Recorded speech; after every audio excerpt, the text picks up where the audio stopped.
I was born with a congenital club foot.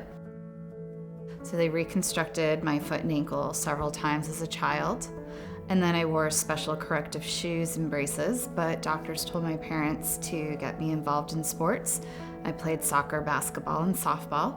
I was the go-ahead run on third in a state tournament game. The score was tied, and I decided to go for it. There was a pass ball past the catcher. I gave it everything I had, slid into home, but the plate was raised, and my cleat caught the plate head on, and I completely destroyed my foot and ankle. We won the game. I made the front page of the newspaper, but I didn't know it at the time, but my life was going to change drastically from that moment on.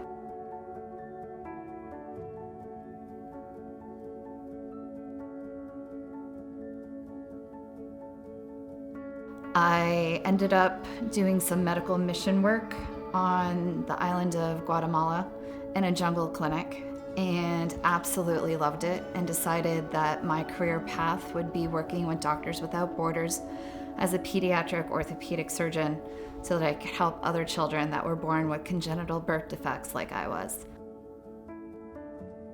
I was excelling, and I had everything I had ever worked towards, and in a second it was taken away the next day. I woke up with a massive blood clot in my leg. They put me in the back of a pickup truck and drove me through the volcanic mountain pass to the other side of the island. And we pulled up to an adobe hut, and basically families sent their family members there to die. So I was med-flighted to Puerto Rico, and it was the medical Spanish that I learned in Guatemala while on a medical mission trip that saved my life in the hospital. And at that point is when I needed to make long-term decisions about my foot and ankle. I was basically trapped in my own body in chronic pain, and I had muscle, nerve, and bone, and now vascular issues in the leg.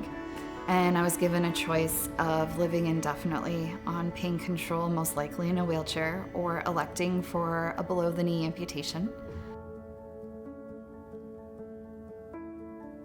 Luck and timing have never been my thing. So here I am sitting in my hospital bed. I had just had my leg amputated, and the news was playing all of the footage of the Boston Marathon bombing, which was going on outside. So unfortunately, there were more people than there were resources at that given moment, and I didn't get the level of care that I necessarily needed, and I didn't get the level of prosthetic care that I needed. And eventually, damage due to poor fit, I needed to go in for multiple revision surgeries after. I felt like I was trapped in my own home, in my own body, and it was probably the lowest I've ever felt. And I vowed that I never wanted other people to have to feel like that. So I set out on a mission to create Boston's very first social and activity group for those living with limb loss. Again, we started out as Amp Up Your Social Life, and then we started to grow and expand and attract a younger, more active crowd. So coffee houses and picnics and holiday parties then became rock climbing and sailing, surfing, kayaking, canoeing, hiking, biking. If you could think of it, we've probably done it. And I helped to create a new tribe and community here in Boston, and was able to provide the support for others that I didn't necessarily receive when I lost my leg. It's that pain that fueled my fire to be able to create adaptively abled amputees and adaptively abled fitness, to be able to support my community. And then the other issue, which I never thought would even be an issue, is sweat. I'm really active. I'm an adaptive yogi, surfer, CrossFitter. I'm a personal trainer. I am always active. I live right on the water. I enjoy kayaking and walks on the beach.